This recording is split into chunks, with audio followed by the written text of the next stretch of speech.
Hello प्यारे बच्चों, आज हम कक्षा 8 भाषा भारती हिंदी विशिष्ट के पाठ 3 मध्य प्रदेश की संगीत विरासत के महत्वपूर्ण एवं परीक्षा उपयोगी प्रश्न को हल करेंगे। इम्पोर्टेंट क्वेश्चन को हल करेंगे। टॉप 20 है ना, बहुविकल्पीय सही उत्तर छांट कर लिखिए। प्रश्न 1, भारतीय संस्कृति की आत्मा किसे कहा गया है? ए धन को, बी स्वास्थ्य को, सी संगीत को, डी राजा को। तो इसका सही उत्तर है सी संगीत को। प्रश्न 2, तानसेन महान डैश थे?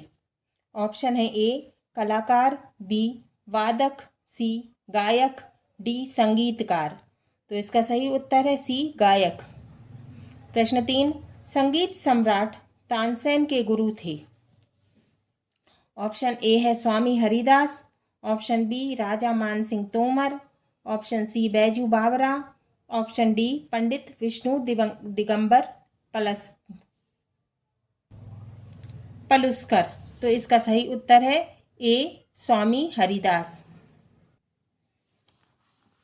प्रश्न 4, प्रतिदिन शब्द में कौन सा समास है? प्रतिदिन शब्द में कौन सा समास है?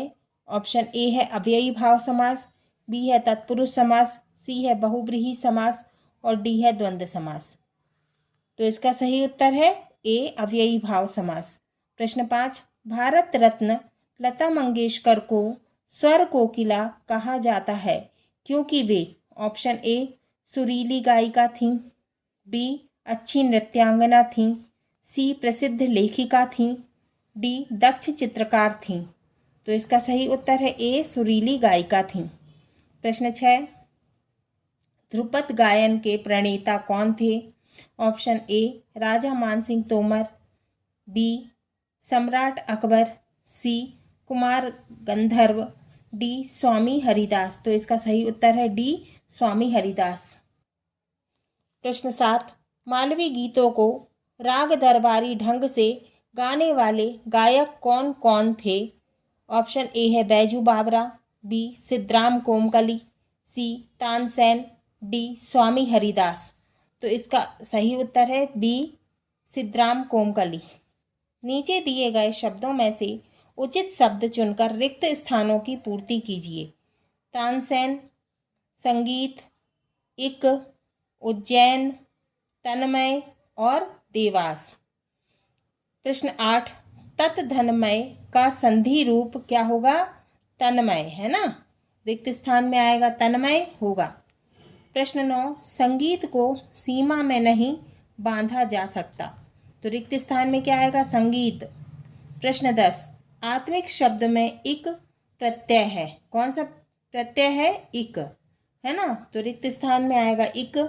प्रश्न 11, तानसेन ने दीपक राग की साधना की और दीपक जल उठे। रिक्त स्थान में आएगा तानसेन। प्रश्न 12, कुमार गंधर्व संगीत समारोह का आयोजन देवास शहर में होता है। तो रिक्त स्थान में क्या आएगा? देवास। अति लघु उत्तरीय प्रश्न। प्रश्न 13, उस्ताद अलाउद्दीन खां क्यों प्रसिद्ध हैं? उत्तर, उस्ताद अलाउद्दीन खां सरोद वादक थे, इसलिए उनका नाम प्रसिद्ध है। प्रश्न 14, बादशाह अकबर ने तानसेन से क्या हठ की थी? उत्तर, बादशाह अकबर ने तानसेन से अपने संगीत का प्रभाव दिखाने की हठ की थी। प्रश्न 15, समाधि स्थल और राग रागिनी शब्दों का समास विग्रह कीजिए। उत्तर, सामसिक पद और समास विग्रह। समाधि स्थल, इसका समास विग्रह होगा समाधि का स्थल। अब है राग रागिनी, तो इसका क्या होगा? राग और रागिनी।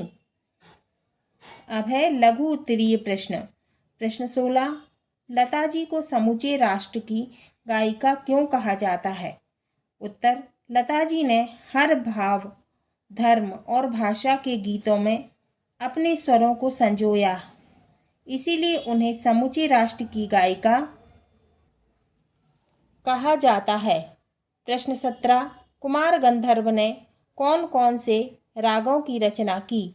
उत्तर, कुमार गंधर्व ने राग मालवती, लगन गंधार, सहेली, तोड़ी और गांधी मल्हार रागों की रचना की।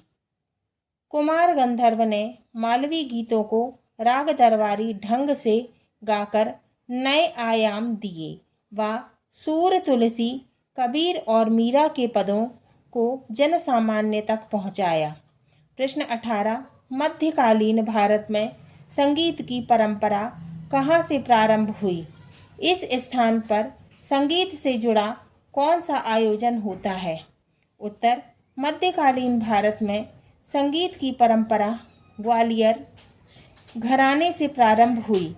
यहाँ अखिल भारतीय तानसेन समारोह का आयोजन किया जाता है। दीर्घ उत्तरीय प्रश्न। प्रश्न 19, आप अपनी पसंद के किसी एक संगीतकार के बारे में कम से कम 10 पंक्तियाँ लिखिए। उत्तर, उस्ताद अलाउद्दीन खां। पहला है, अलाउद्दीन खान का जन्म 1862 में बंगाल में हुआ था। दूसरा, उन्होंने मैहर घराने की स्थापना की, जो भारतीय संगीत के प्रमुख घरानों में से एक है। तीसरा है, उन्होंने भारतीय संगीत को नया आयाम दिया और कई शास्त्रीय रागों की रचना की। चौथा, उन्हें 1958 में पद्म भूषण और 1971 में पद्म विभूषण से सम्मानित किया गया। पांचवा, पंडित रविशंकर और अली अकबर खां उनके प्रसिद्ध शिष्यों में से एक हैं। छठवां, उनकी शैली हिंदुस्तानी संगीत और कर्नाटक संगीत का मेल थी। सातवां, उनका संगीत योग और ध्यान की तरह माना जाता था, जिससे मन को शांति मिलती थी। आठवां, उनका अभ्यास बहुत कठोर था, वे दिन भर रियाज करते थे, माने प्रैक्टिस करते थे। नौवां, उन्होंने लगभग हर भारतीय यंत्र पर महारत हासिल की थी। उन्होंने लगभग हर भारतीय वाद्य यंत्र पर महारत हासिल की थी। 10वां, वे 90 साल तक सक्रिय रहे और 1972 में उनका निधन हुआ। प्रश्न 20, जिस समाज में कला का स्थान नहीं है वह कैसा हो सकता है? उत्तर, जिस समाज में कला का कोई स्थान नहीं, कोई सम्मान नहीं, वह समाज एक दिन प्राणहीन मृतवत हो जाता है।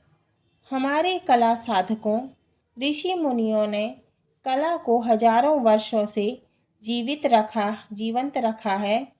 कला ही हमारे जीवन में प्राणों का संचार करती है। जिस देश में कलाएं मर गईं, सच मानो वह देश एक दिन प्राणहीन हो जाएगा।